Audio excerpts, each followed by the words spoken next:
చేసుకోవాలి. నిజమే అమజా, ఆ కావేరి చచ్చిపోతానని బిల్డప్ ఇచ్చింది. దానికే తల్లి కొడుకులు తలకిందులైపోయారు. ఈ రోజు పోలీసులు వచ్చారు కాబట్టి చెప్పలేదు, కానీ ఏదో ఒక రోజు చెప్పేస్తాడు.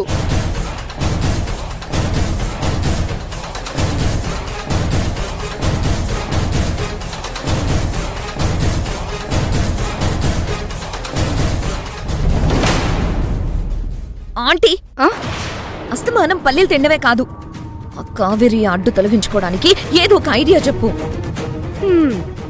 అడ్డు తొలగించుకోవడం అంటే కావేరిని చంపడమా? అలా చేస్తే పోలీసులు మన మీదకొచ్చి పడతారు.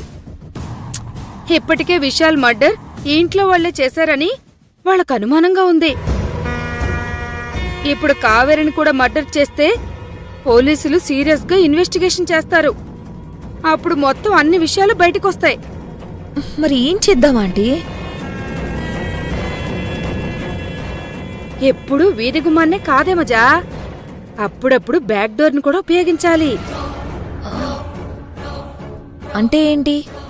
కావేరి చచ్చిపోతేనే కదా ప్రాబ్లం. తనకి పిచ్చి పట్టి ఇల్లొదిలి వెళ్ళిపోతే,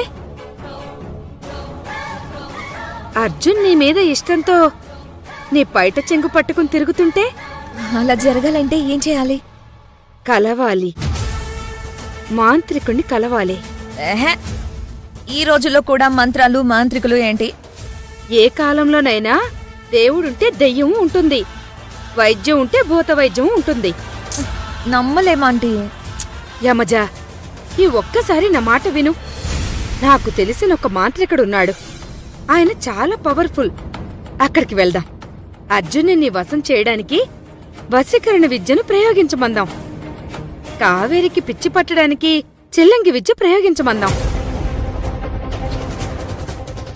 ఆ రోజు జాతరలో కావేరిని చంపడానికి ప్రయత్నం చేశావు.